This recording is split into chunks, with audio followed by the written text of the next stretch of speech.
मैं जानता हूं तुम्हारी ना की वजह क्या है। मेरा बेटा तुम्हें पसंद नहीं करता, उसकी पसंद तुम्हारी बहन थी, इसलिए तुम्हारे पास कोई वजह ही नहीं है इस शादी के लिए हाँ कहने की। लेकिन बेटा, एक बाप होने के नाते मैं तुम्हारे सामने हाथ जोड़ता हूँ, हाथ जोड़ के रिक्वेस्ट करता हूँ, क्योंकि मैं ये अच्छी तरह जानता हूँ कि तुमसे अच्छी लड़की मेरे बेटे को मिल ही नहीं सकती, क्योंकि तुम दोनों एक दूसरे का आईना हो, तुम दोनों एक जैसे खुददार हो, फैमिली के लिए सपोर्टिव हो। तुम दोनों का सिर्फ नाम ही नहीं बल्कि तुम दोनों की पसंद नापसंद, नेचर, सब कुछ एक जैसा है। हमारे गुरुजी का कहना है कि तुम दोनों की कुंडली तो भगवान के घर में बनी है,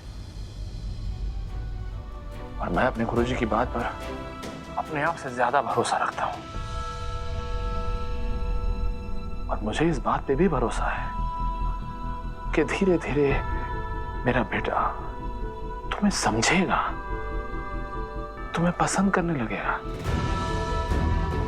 और वक्त आने पर प्यार अपनी जगह खुद ढूंढ लेगा। बेटा प्लीज मेरी बात मानो बेटा, हाँ कह दो। मैं चाहता हूं बेटा कि तुम दिल से हाँ करो। बड़े दिल वाले अंकल, सिर्फ आपका बेटा ही वजह ना है ना करने की, एक और बहुत बड़ी वजह है। यो खिड़की देख रहे हैं आप? इस घर के खिड़की दरवाजे जब चू चू करे हैं ना, तो उनका नट मैं ही टाइट करती हूँ। इस घर की सारी चीजें अपनी शिकायतें लेकर मेरे पास आती हैं। पापा के जाने के बाद माता रानी की भरपूर कृपा रही हमारे घर पे, लेकिन इस घर की जिम्मेदारी मैंने अपने कंधों पे उठाई है और उसने निभाया भी है। इस घर ने जरूरत है मेरी। ऐसे में मैं माँ और दादी ने बेसहारा छोड़ के प्यार चाह के चली जाऊं, यूं तो गलत है ना। इस शादी के लिए लोन लिया, घर की सारी जमा पूंजी सब कुछ लग गया शादी में। इस सिचुएशन में मैं माँ और दादी ने अकेला छोड़ दूं भगवान भरोसे, तो क्या करेंगी दोनों? सब खत्म हो जाएगा, और फिर तो वो बात भी सच हो जाएगी ना कि छोरे ही घर का चिराग होते हैं, छोरे ही घर की जिम्मेदारी उठाते हैं। छोरियां तो ब्याह करके ससुराल चली जाती हैं। आप बताइए, ऐसा कैसे कर सकती हूँ मैं? बस इतनी सी बात। जब तुम बहू बनकर हमारे घर में आओगी तो तुम्हारा परिवार हमारा परिवार बन जाएगा, तो हम रखेंगे ना उनका ख्याल। बड़े दिल वाले अंकल, आपने कहा कि आपको मेरी खुददारी पसंद आई, और फिर ऐसी बात कर दी जो किसी भी खुददार इंसान को मंजूर ना होगी। तो क्या चाहती हो तुम? बेटे ने घर का चिराग बोले, और रीति यो है कि बहू ससुराल जाकर उस चिराग की लौने सहेजती। सालों से इस घर का बेटा रही हूँ, और आप चाहते हैं कि आपके घर की बहू बन के आपके घर चली जाऊं, तो क्या आप ये होने देंगे कि मैं इस घर का चिराग भी बनी रहूं और आपके घर की बहू बन के ससुराल की जिम्मेदारी भी उठाऊं?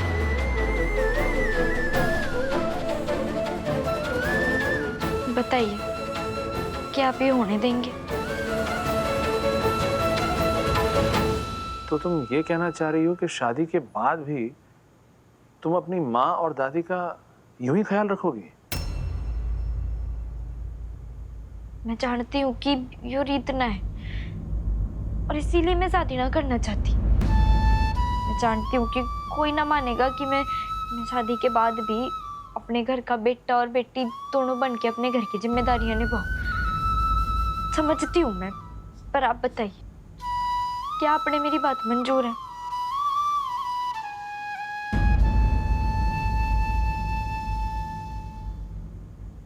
सच कहूं बेटा, तुम्हारी ये बात सुनकर मेरा विश्वास और पक्का हो गया है कि तुमसे अच्छी लड़की मुझे अपने घर के लिए नहीं मिल सकती। तुम्हारी जो सोच है ना, उससे हजारों लड़कियों को प्रेरणा मिलेगी। और बेटा, मैं इतना छोटा भी नहीं हूं कि तुम्हारे फर्ज के आड़े आऊंगा।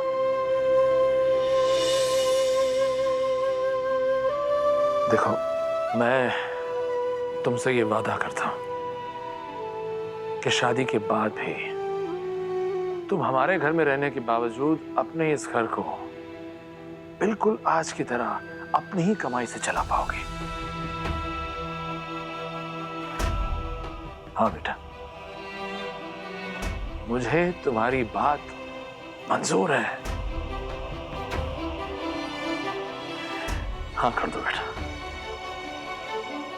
अब तो तुम्हारे पास कोई वजह नहीं है ना करने के लिए।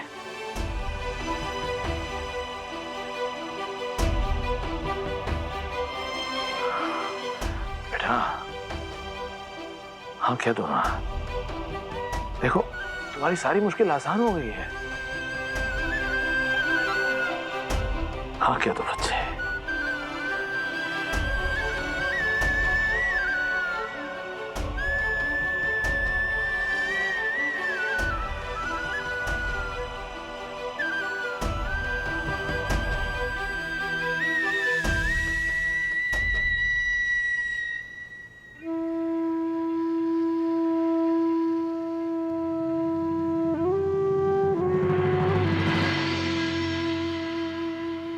वर वधू एक दूसरे को वरमाला पहनाइए।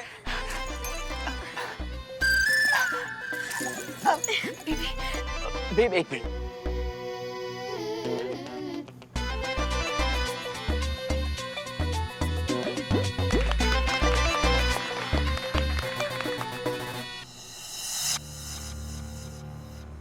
पंडित जी जल्दी कीजिए ना। जल्दी कीजिए ना पंडित जी। जी।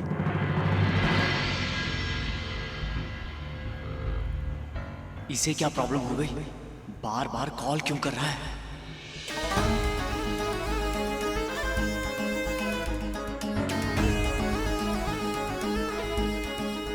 हाँ मीत ब्रो। हाँ कुणाल कुणाल। हाँ यू डोंट वरी, सुबह होने से पहले गाड़ी भिजवा दूंगा। सुन कुणाल, मेरी बात सुन। मैंने तुझे फोन यहाँ गाड़ी के लिए नहीं किया। हाँ, तू जहाँ पर भी है ना, तू जो कुछ भी कर रहा है सब कुछ छोड़ और यहाँ मेरी शादी पे आ जा। जल्दी आ जा प्लीज। हाँ हाँ ठीक है। वो एक्चुअली ब्रो, स्टिचिंग के बाद ना डॉक्टर ने एक मेडिसिन दी थी, वो खाने के बाद सर थोड़ा घूम रहा है, थोड़ा अजीब सा लग रहा है, इसीलिए रुक गया था bro. But you don't worry, मैं जल्द से जल्द पहुंचता हूँ। कुणाल मुझे नहीं मालूम, तू जल्दी आ जा। तू जल्दी आया मेरी शादी के वेन्यू पे, प्लीज जल्दी जल्दी। Okay okay bro. आ रहा कुणाल और डैड की आंखों से ना उस लड़की की अच्छाई की पट्टी निकालेगा, तब डैड को उस लड़की का असली चेहरा समझ में आएगा।